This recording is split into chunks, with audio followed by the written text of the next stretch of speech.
Uh, Hello, dear students. Today's lecture is dedicated to medicine of ancient Mesopotamia and Egypt. We will begin from Mesopotamian civilization, which is considered to be one of the oldest civilizations that we know. On the slide, you can see the approximate timeline of existing of this civilization, but actually the earliest findings the earliest evidence of existing of this civilization can be dated up to 5,000 years before Christ. So Mesopotamia name means the land between the rivers. It refers to the geographical region which lies near the rivers of Tigris and Euphrates.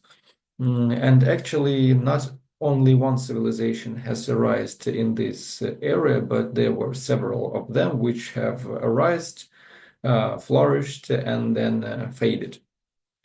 Why it is that this area is marked by this uh, earliest known area of civilization? The answer is simple. It is because of the fertile soil where this civilization were located. So when the soil is fertile, there the abundance, or at least the extra food, can be preserved, and extra food, extra resource to make possible the progress, technical and other ways of progress in civilizations. So this is why such areas as Mesopotamian area were the places of the origin of a civilization. We will see the similar things with other ancient civilizations. As we've been talking about in the section of medicine of primitive societies, we need to say a few things about the writing. So as you remember, that in prehistorical times, there was no writing, there were no technologies of writing, and actually the very concept of writing was unknown to people, at least to what we know about those times. If we're speaking about Mesopotamian times, we know that they had invented their specific form of writing, which is called cuneiform writing. It was established probably by a Sumerian civilization, which required the presence of special desks or special surfaces with the wet clay on them, and on which the writings were made. And afterwards, these wet clay tablets were left for drying. And this is how the information was recorded, preserved, and could be even transported. Yeah, so it's very important. So it had made the transfer of knowledge from even between the generations much easier than it was in prehistorical times, when it was only the word of mouth. Now it could be written and it could be read. So it's very important. This cuneiform writing has become the dominant system of writing in Mesopotamia for over 2,000 years. And even when the civilization which had invented this writing has faded, for example, like Sumerian civilization, uh, this form of writing preserved for other generations of other civilizations. Here on the picture, you can see how this cuneiform writing could be looking like. This is a picture of really existing tablet with Sumerian writing. As for the medicine in ancient Mesopotamia, you can find some resemblances with the beliefs of prehistorian civilization. So you can see that very frequently spirits were blamed in diseases. There was a belief in a system of spirits and gods who were responsible for specific diseases, and it was believed that each specific disease is attributed to is attributed to a separate spirit or god. To make people healthy, there was a system that some spirits or demons could be offered something in order to leave the body of patient. But at the same time, together with this animistic view on the nature of disease, it was recognized that various organs could have a malfunction, which was the cause of illness. And also, doctors in ancient Mesopotamia offered treatment to calm symptoms. And these treatments were explained not by magical beliefs, but by the so-called, we can call it now, pathophysiological reasoning. Yeah, and just a quick reminder that animism is the system of beliefs according to which all that exists in nature has its own personality and can have its own free will and act independently, like wind, sun, etc., etc. As for providers of medical care in ancient Mesopotamia, we know from preserved texts that there were two types of doctors. One of them is Ashipu and another one is Asu. Before talking about them, I would like to mention that according to the remaining documents, that both men and women could be doctors in ancient Mesopotamia. So Ashipu, this kind of doctor was kind of sorcerer or exorcist. His diagnostic procedure included mostly magical rituals, so he was responsible for determining which kind of demon was responsible for the disease. He tried to find the possible cause, so why this disease has interacted with the sick person, like what was happening before the person fell ill, etc., etc. And he tried to cure this patient using some spells and rituals.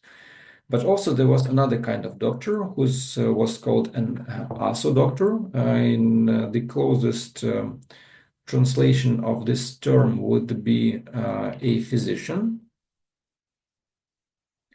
Oh, sorry. A physician. He was a specialist in herbal remedies, and he dealt with, as we now call it, pharmacological treatment. Also, he could make some recommendations regarding general applications, general medical applications like massage or bandaging or washing, etc. And what is interesting that usually, at least what we know, there was no kind of direct opposition between Asu and Ashipu.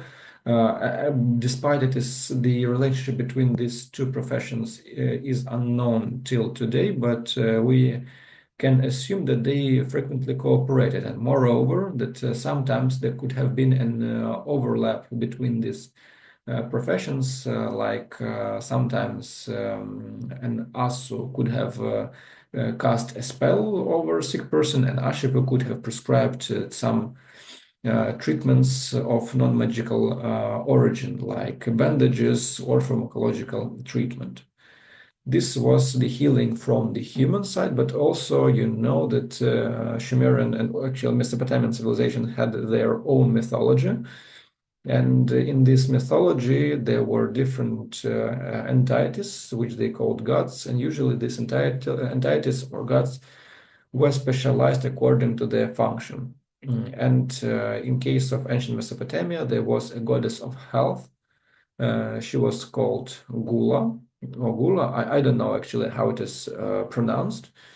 The point is that one of the possible translations of this word Gula from ancient languages is kind of the great.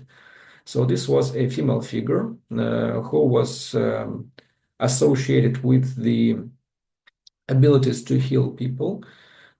She was frequently associated with certain animals, first of all with dogs, but sometimes with other animals like leeches. Yeah, so why dogs? You can ask.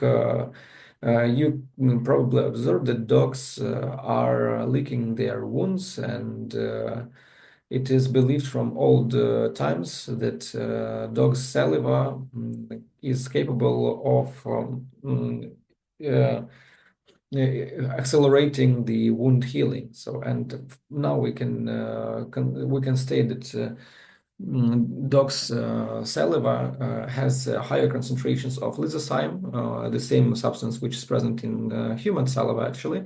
But in dogs, this substance is more concentrated, which is a natural antiseptic. So this is why dogs could be associated with with gula, but also leeches. It's very interesting as well. So you know that even nowadays some people can use leeches for medical purposes.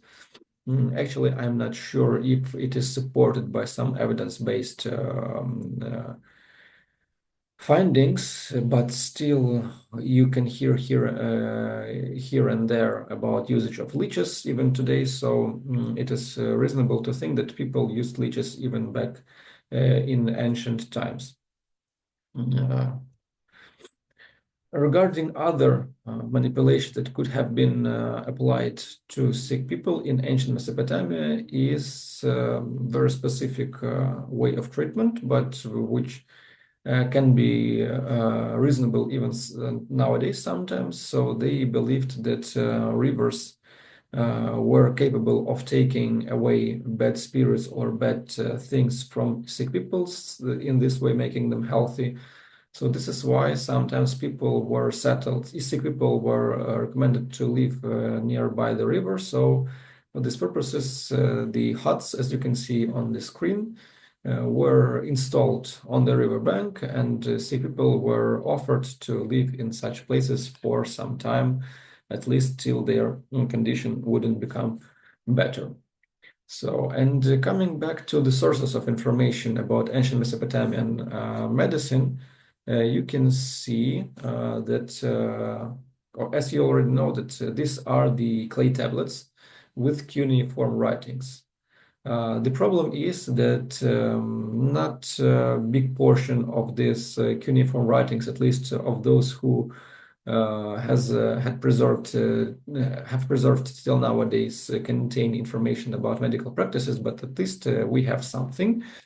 And the names of these documents you can see on the screen. This is a library of Ashurbanipal. There are some other medical texts found at the Library of Medical Practitioner from Ashur. And there are prescription tables. And also there is an interesting document, the set of documents which can be united into one big kind of book, or at least source of information, which is called the Code of Hammurabi. So I would like to make a small pause over the treatise of medical diagnosis and progress and prognosis. This is a document which contains 40 tablets related to each other.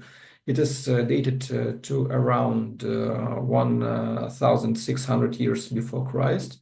And what is interesting here is that this is not a chaotic document, but this is a systematic document, which is organized specifically in an order from head to toe with different subsections in order to describe different diseases that were observed in people at that time, and that could have been systematized using contemporary means of science. These diseases contained the detailed description of diseases, and they seem to be very rational, and they seem to be kind of the same spirit that could have been written even nowadays. So, for example, you can see what has the approximate transcription of the text from this treatise. So it's like the patient coughs continually. What he coughs up is thick and frequently bloody. So you know that nowadays we also do the analysis of the sputum. His breathing sounds like a flute, so you know that there is such a thing like an auscultation. This is the one method of investigation of function of respiratory system. His hand is cold, his feet are warm, he sweats easily, and his heart activity is disturbed. So you can see that these are the parts of patient description that are more or less repeated even nowadays when doctors describe the condition of patient. And the Code of Hammurabi. So the Code of Hammurabi is a collection of legal decisions made by a Babylonian king of Hammurabi. So of course, not all of them contain information about medical practices, but at least some of them contain the information about medical practices. So as you see that from 282 documents, at least 15 were related somehow to some medical practices. From these documents, we know that the doctors were responsible for the errors in medicine and failures due to the use of a knife. It is important to mention that the errors in surgery are the only errors that were punified in the times, at least to our knowledge.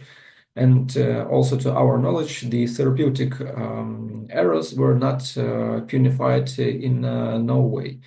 One of possible explanation for that is that the cause of disease, primary cause of disease, was believed to be a will of God's.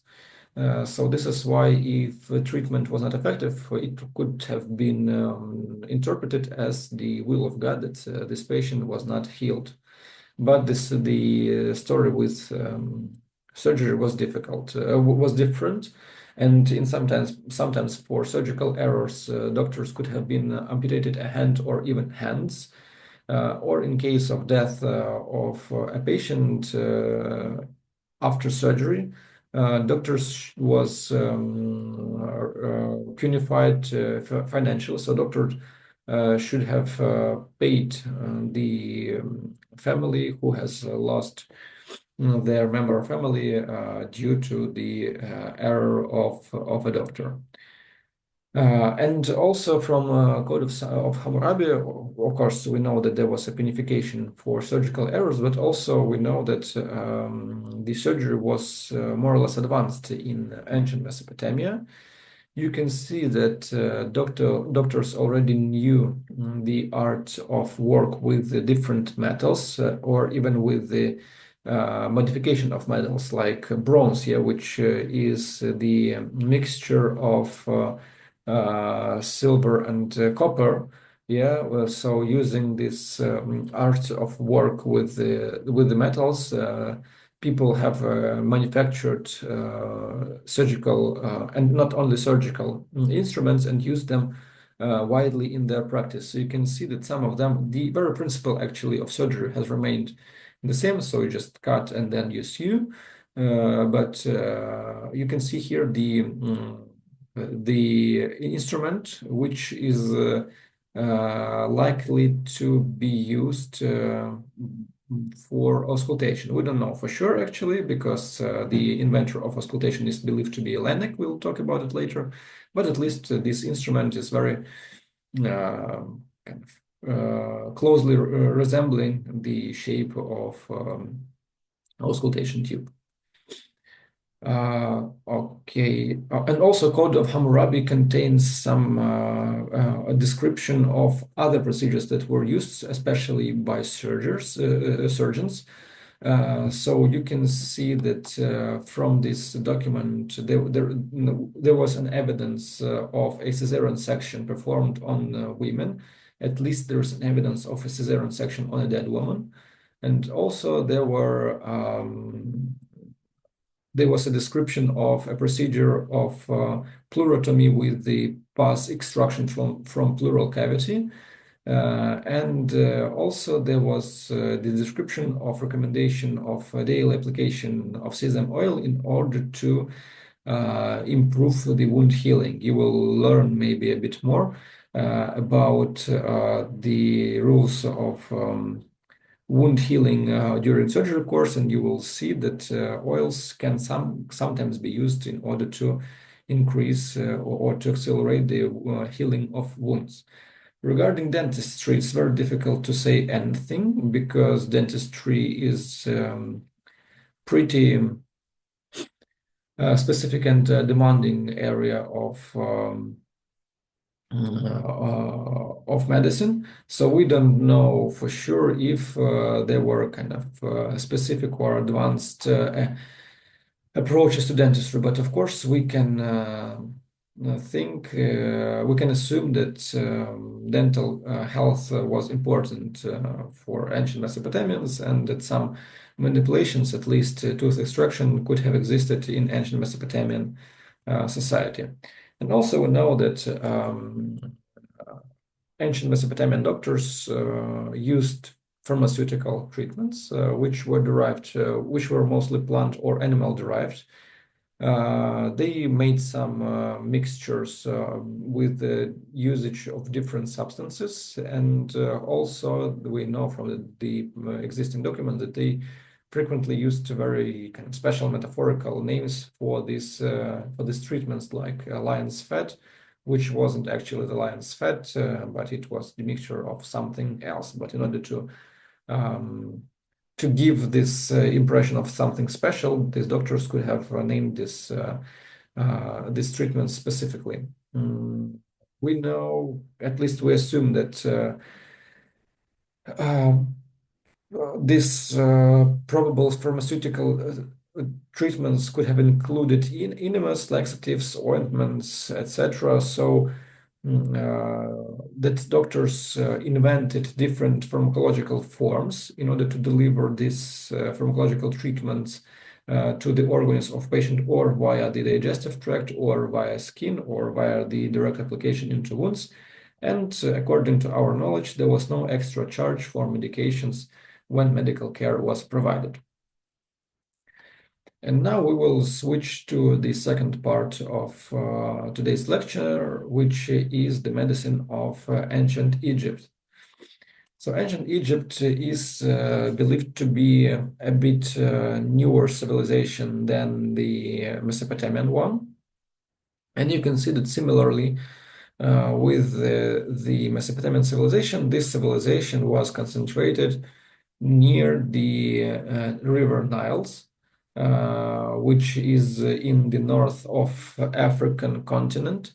And actually the nature and the functioning of this river made possible the creation of civilization. Why so? Because Niles has the system of floodings which are cyclical. And during these floodings, the level of Niles River increases, and after it goes down to its standard form, when the river level goes down, the areas which were flooded before, they become extremely fertile. So this is why, for example, Niles was called the agricultural capital of Roman Empire when Egypt was conquered by the Roman Empire. So lands over there were extremely fertile, and once again, the abundance of food, abundance of resource made possible the development of technical progress, and medicine included. And also the technical process made possible the diversification of human activities. So some people could have been responsible for agriculture, some people could have been responsible for accounting of the results of this agriculture, some people could have been responsible for management, and some of them could have been responsible for treatment of other people. So, and also agriculture made possible the accumulation of different stuff that could have been used in medical purposes, as you may imagine that many, and even nowadays, many treatments are edible things. So the ancient Egyptian civilization was not most obviously the different case. Another way why Egyptian civilization could have flourished is because they invented their own system of writing. I'm pretty sure that you're familiar with this. It's called hieroglyphical writing. It is the picture of this hieroglyphical writing is depicted on the screen. You can see it.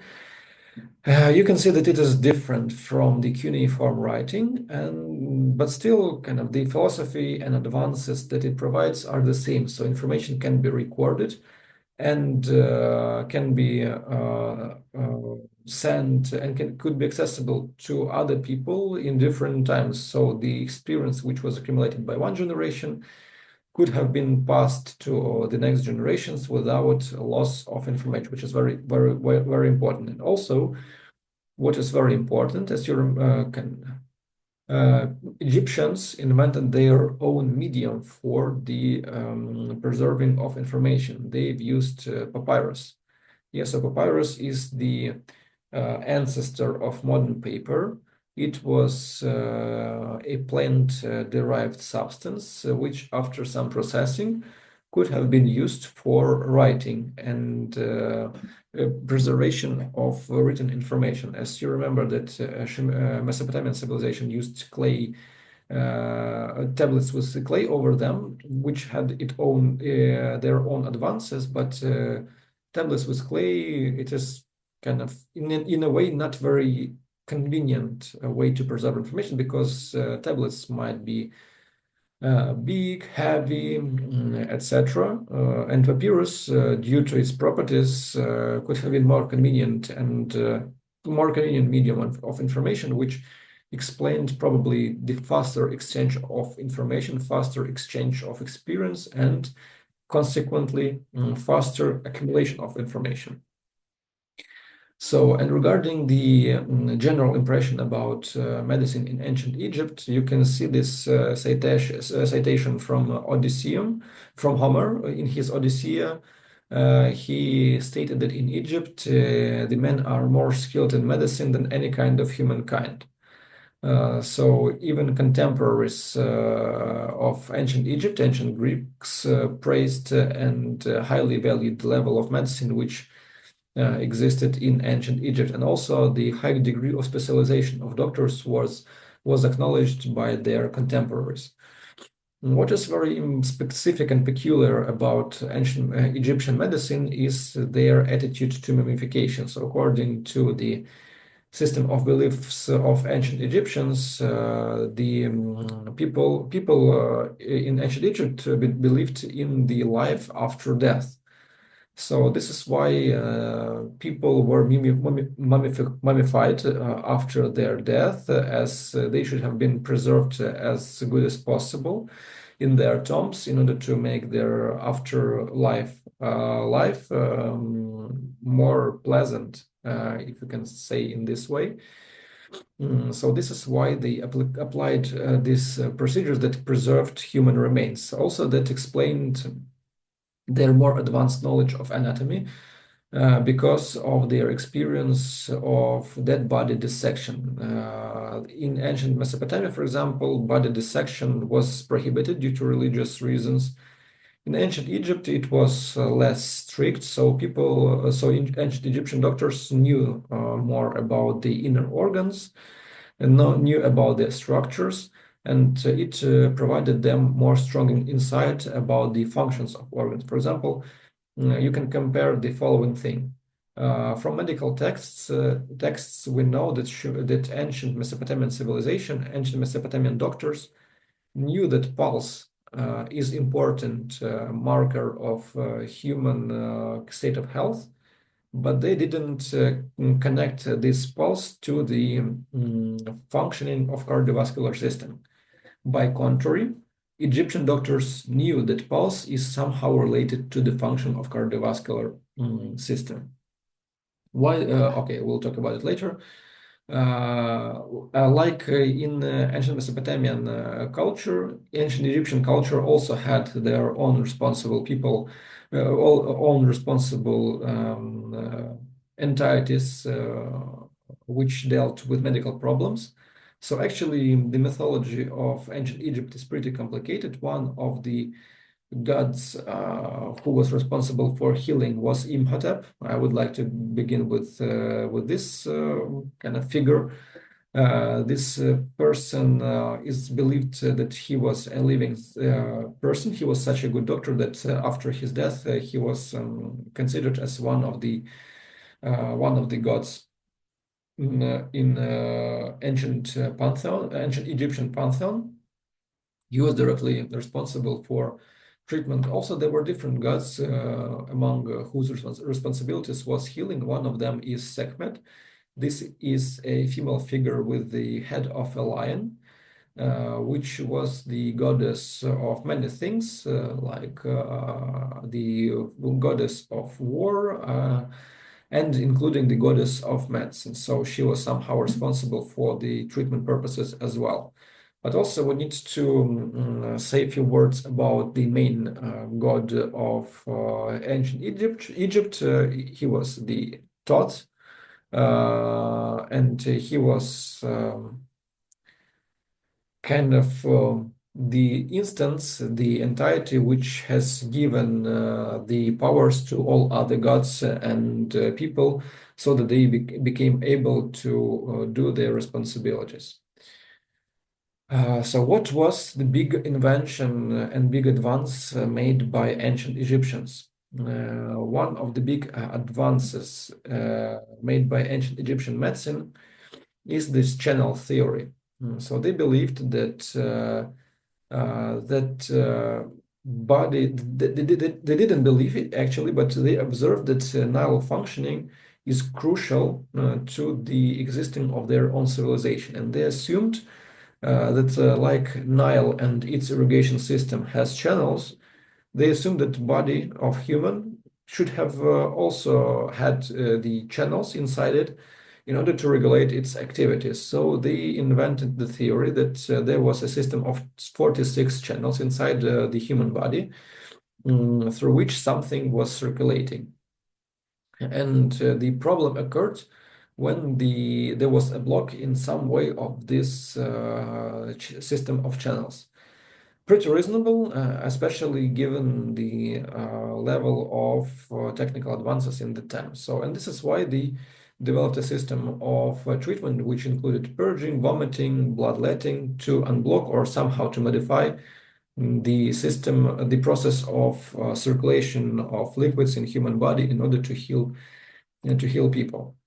Together with these practical applications from channel theory, we know that ancient Egyptian doctors used the following approaches to treat people. So they used a diet. Very frequently, doctors' recommendations included dietetical recommendations. Also, we know that hygienic procedures were recommended highly and frequently, including doctors. For example, regular shaving and washing was believed to be beneficial in order to improve the results of treatment by doctors. Doctors shave their hands, for example, and heads as well.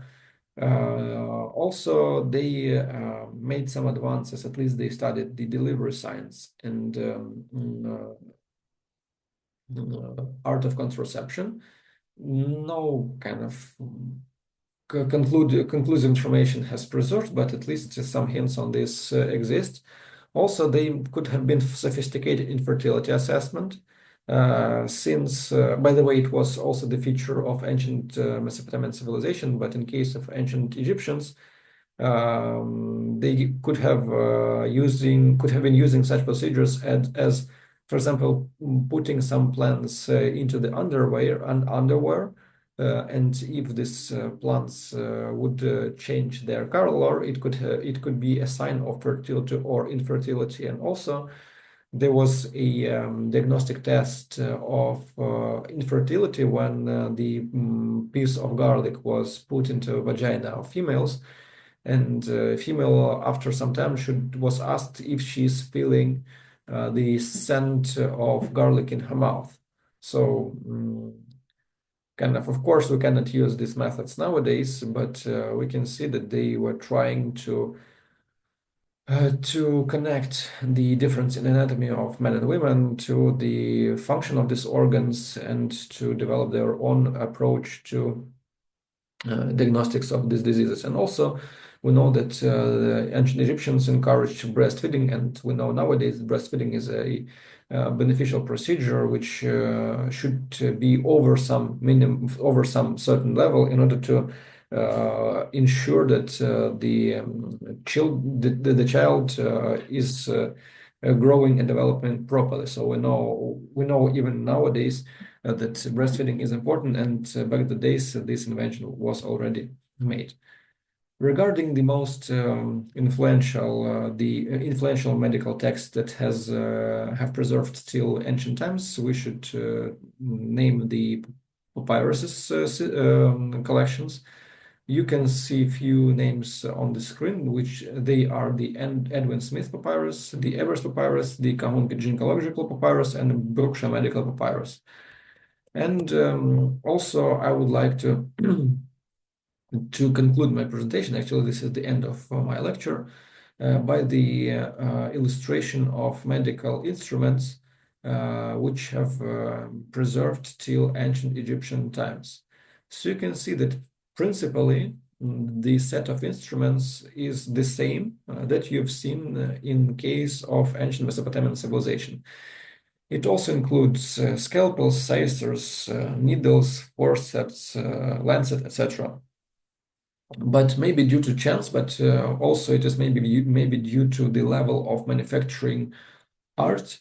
At least from my perspective, these instruments that you can see from ancient Egypt are more advanced in their complexity than you've seen on the previous slide. So we know from literature sources that Egyptian doctors were very advanced, especially for their time. And here on this slide, we can see the proof of this advance. So they were at least more proficient in manufacturing surgical instruments for their medical practices. And before I end, I would like to say a few words about dentistry. It's difficult to talk about dentistry in ancient times because due to the reasons that I've mentioned earlier. But in case of ancient Egypt, we know some interesting things. First of all, that we know from some medical texts that ancient Egyptians believed that teeth problems occurred due to the existence of some tooth worm, which some time ago during its development refused to eat anything except the blood from teeth. And this tooth worm could have been the punishment from gods for some inappropriate behavior. But actually, the technical level of medicine was not as advanced to allow complex manipulations with the teeth. So usually, the best that a person with a toothache could have hoped for was the extraction of a tooth.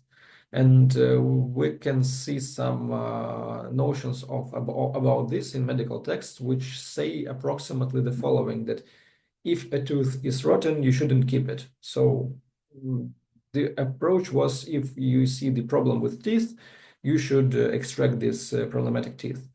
What else can be said about the dentistry is that due to specificity of the area where ancient Egypt was located, it was kind of the area surrounded by sand deserts. Yeah, so in old ancient Egyptian times, when the technologies of grain manufacturing were not very advanced, the evidence of tooth loss by people were more prevalent than in later times. It is associated with the presence of sand in the food, which was due to low quality of grain processing after its collecting from fields. And it is believed that with the advancements in the grain processing techniques, the amount of sand in food has decreased, and this is why the prevalence of mechanically worn teeth in later times has decreased. Yeah, so this is an interesting, to my point of view, feature of ancient Egyptian dentistry, which is related to their food peculiarities. Okay, that's it. Thank you for your attention. This is the end of the lecture, and see you on the practical lessons. Goodbye.